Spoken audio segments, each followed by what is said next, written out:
Alright guys, summer is coming. You want to be 8% body fat or at least sub 10%, watch this video. I'm going to give you everything I learned from last year, because last year is when I had all these pictures. The picture on this thumbnail taken, I was about 9%, possibly a little bit lower than 9%. Things get really difficult then, and you start to sacrifice muscle potentially. Depends on your genetics and your age. But so I'm just going to dive straight into it.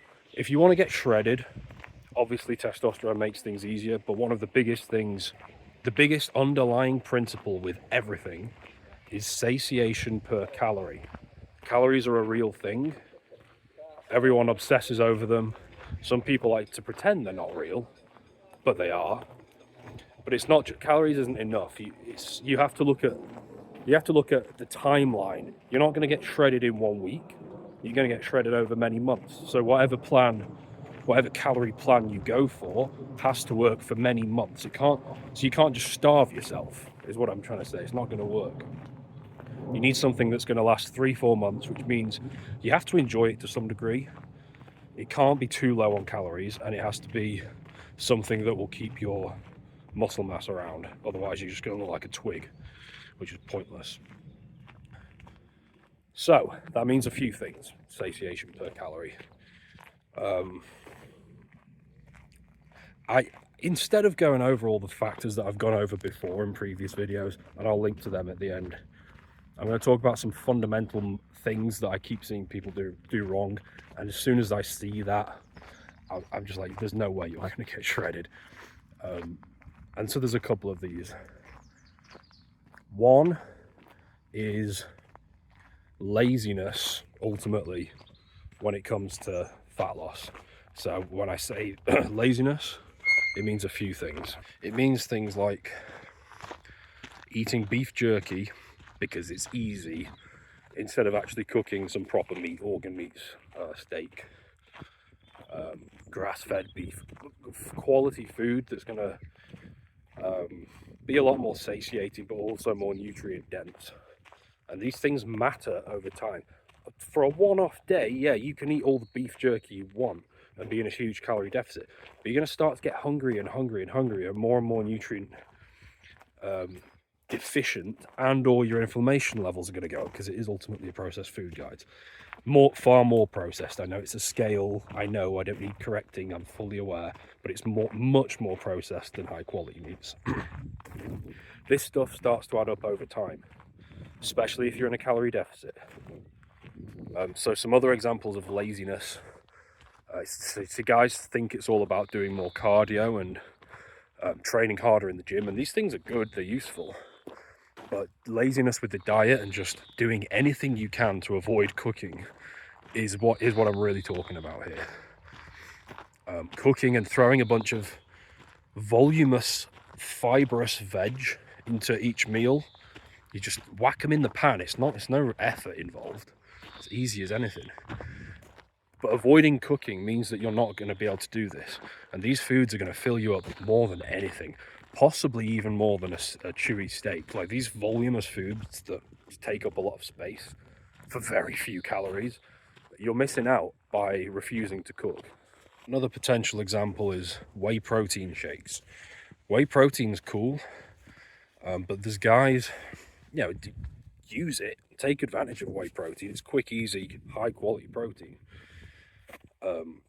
You could have a little bit every day and there's nothing wrong with that. But there's guys who, again, coming back to this theme of laziness, are going to rely on that as their only protein source, or like one of the main protein sources. That's a huge red flag to me, because it's not very satiating. It's liquid calories. That's not a good plan to get to sub 10% body fat, because when that hunger kicks in, and it will do if you're just having liquid calories, you're not chewing any steak or any voluminous fibrous foods, you're going to cave. That's when the binging starts. That's when the alcohol and the other stuff and just bad habits start creeping in again. It's a bad idea. Like, I think if you're going over about 25% of your daily protein intake coming from whey protein, I'd be focusing more on meat at that point if I was you. I wouldn't be having like 3 scoops a day and then just not having much meat. It's also a very good way to become deficient. Obviously, whey protein is a very high quality source of protein from a half decent, non-awful brand. But there's more to it than just protein. You've got B vitamins and cholesterol and all sorts of things I've spoken about before. You don't want to be deficient in those things, or zinc or magnesium or selenium. And there is a greater danger of that happening if you're in a calorie deficit, if your sleep's getting worse, things like that. So yeah, it comes back to laziness. Being lazy does not end well for the guy that's trying to get shredded. Another big factor that's going to affect satiation per calorie, which is what all of this comes back to, because it determines how successful you're going to be, is stress levels, cortisol. When your stress is high, your cravings are high. If you don't believe me, just go have a night where you sleep 4 or 5 hours. Tell me your cravings and your appetite are not higher the next day. Guaranteed they are. And it's not just sleep, it's stress levels in general. When the cortisol's really high, the cravings for sweet stuff go through the roof. The likelihood that you're gonna succeed with your diet when this is a consistent, regular thing, goes way down. So you've got to have good sleep and good stress levels. There's a million things that goes into stress levels. I can't get into that in one video, but in terms of sleep, getting loads of sunlight during the day and not wearing sunglasses is a big thing. Lots of magnesium, not overdoing the caffeine, blue light blockers in the evening, not letting your blood sugar get too low overnight, which becomes more and more of a problem the leaner you get. Blood sugar and body fat percentage are always linked. They're not the same thing, but there is a correlation. When you start to get really lean, put it this way, there's no dude on the planet who's sub 10% body fat and his blood sugar is like 110, 120. That just doesn't exist. I've certainly never seen it anyway. The leaner you are, the lower it gets, generally. And with that comes a threat of, not hypoglycemia, but the blood sugar getting too low overnight. When that happens, the cortisol goes higher, wakes you up, you stop sleeping properly. It's a real problem. I've had it several times in the past. And I've had it whilst I've been in Greece. All the sun in the world doesn't compensate for low blood sugar overnight. This is probably more of an advanced thing. If you're 20% body fat, probably don't worry about it, but something to keep in mind for the future. And how do you combat that? Don't do keto, don't do carnivore. This is where guys who have like really gotten shredded in the past know what I'm talking about. Keto and carnivores for like obese guys. If when you start getting really lean, you're just going to lose your muscle. It's not smart. Guys who have been in the fitness thing for a long time know what I'm talking about.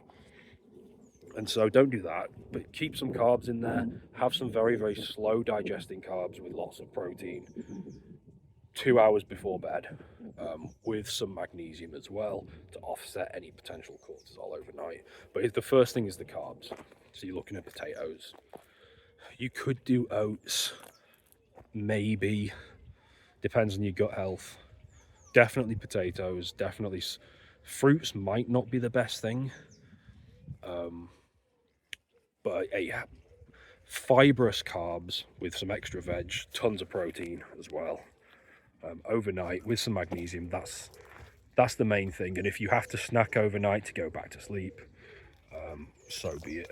But yeah, anything to keep the stress levels down, because it will keep your appetite down and your cravings. If you found this video useful, check out this one, which is the first one where I spoke about getting sub 9% body fat and satiation per calorie and things like that. You'll find it very, very useful. Watch that and then watch this one again. Take it all in, because you're going to need it if you're going to get to sub 10%. It's not easy. And then hopefully maintain it. But yeah, I'll see you in that video.